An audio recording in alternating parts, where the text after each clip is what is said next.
What's going on YouTube? Rob A again, and today we're going to be taking a look at Transformers Generations Trailcutter, or Trailbreaker, depending, it's Trailbreaker.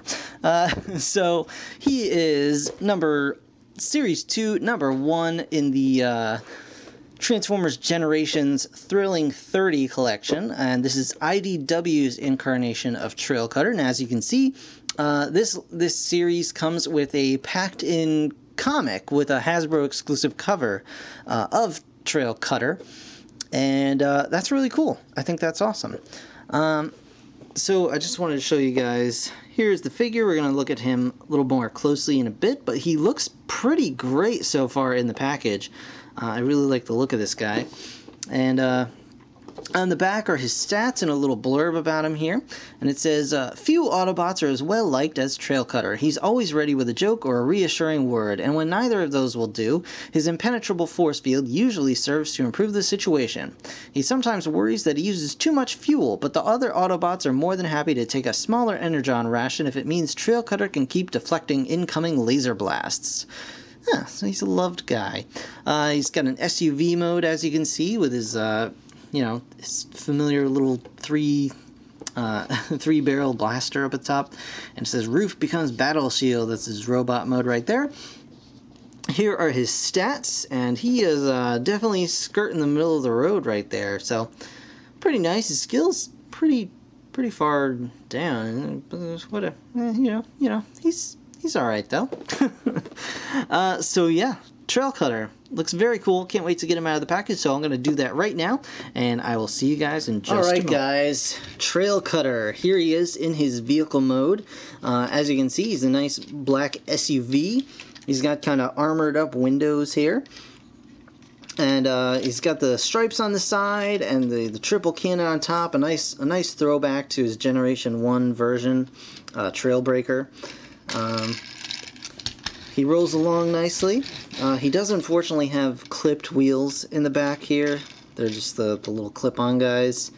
But it's not really that big a deal because he's really nice, and despite that. He's got some very nice paint apps on him. I wish they had done the rear lights here. He's got a bunch of lights on his rear, but it's alright. This guy's loaded with 5mm plugs though. He's got 1, 2, 3, 4, 5, 6, 7 on his vehicle mode. So he's ready for a loadout. So very nice. Very cool. You can see on the bottom, really not much by way of robot junk. But very nice. Very simple transformation. And we're just going to go ahead and do that now. So first thing you want to do is just pull this back piece off. This is going to become his weapon or shield, depending on how you're feeling that day. And you can have him without that as well. Also, the triple cannon can be kind of moved about a little bit if you like. Yeah, very cool. And let's see. So first you want to just unplug the back end here, just like so. And these are going to become his legs. And just basically extend them out just like so, and that's pretty much all you need to do there at the moment.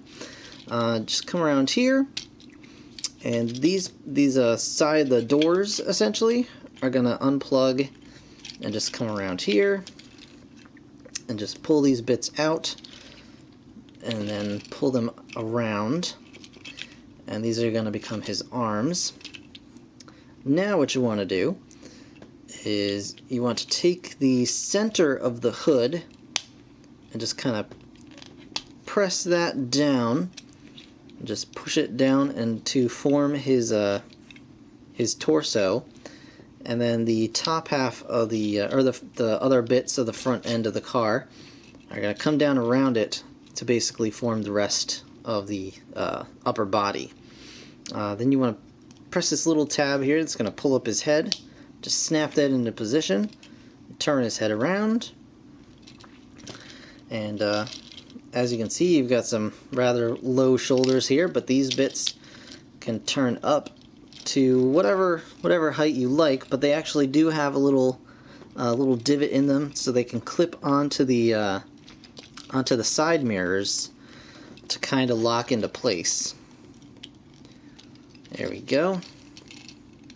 Just like so. Pull the little fist out, and then the back of the, that becomes the back of the arm. So just like so. Nope.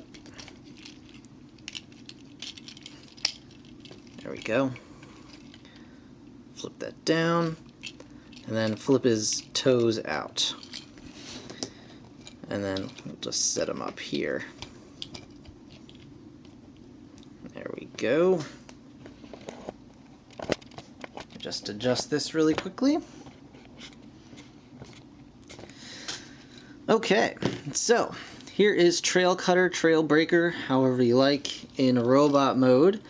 Very nice homage. I like him a lot. He's got, really doesn't have any junk on the back of his car mode, or his back of his robot mode, I should say.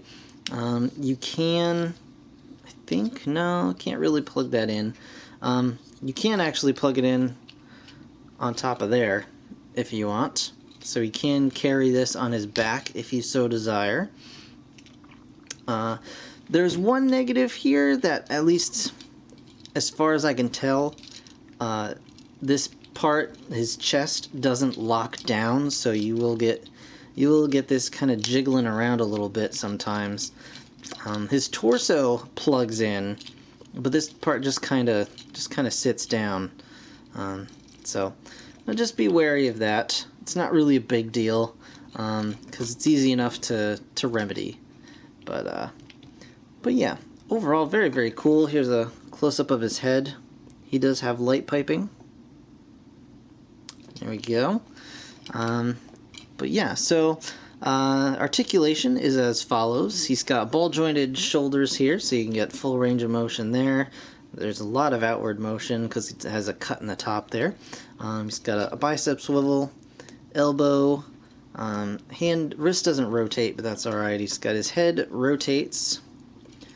He has a waist swivel. There you go.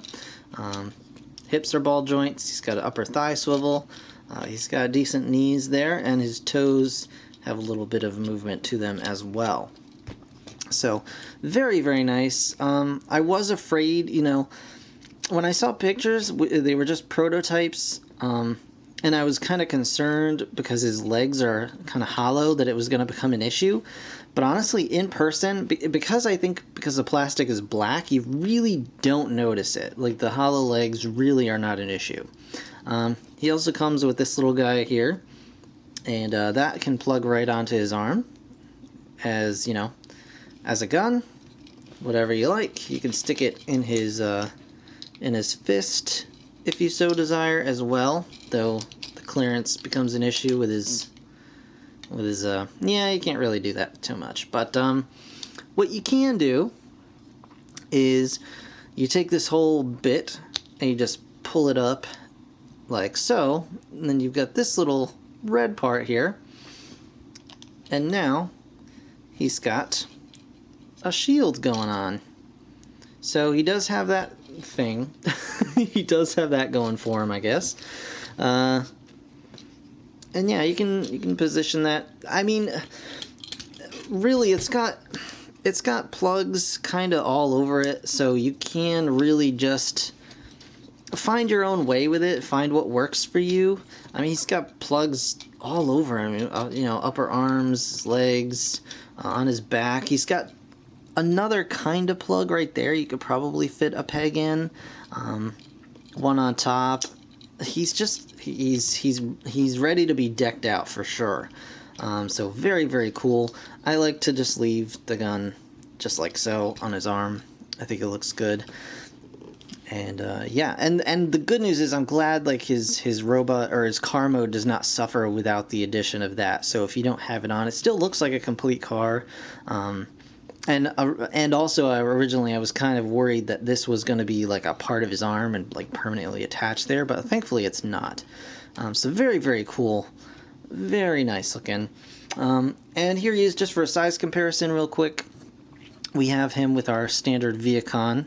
So as you can see, they're around the same height. He's a little bit shorter, but he's definitely stockier, definitely bulkier than the Viacon. So overall, very, very nice. I'm quite pleased to have them. I think these Generations figures are turning into a really, really nice line. And I'm excited to see where it's going. I'm hoping for a new Grimlock. Because that deluxe one was not cutting it. How about some new Dinobots? How about that? It's the year of the Dinobots. Come on, Hasbro. Let's go. Let's go. But that's going to do it for this review. This guy's awesome. Pick him up if you find him. Thank you guys so very much for watching. As always, be sure to like, comment, and of course, subscribe. And yeah, that's going to be it. Thanks so much again, and I'll see you in the next one. Bye for now.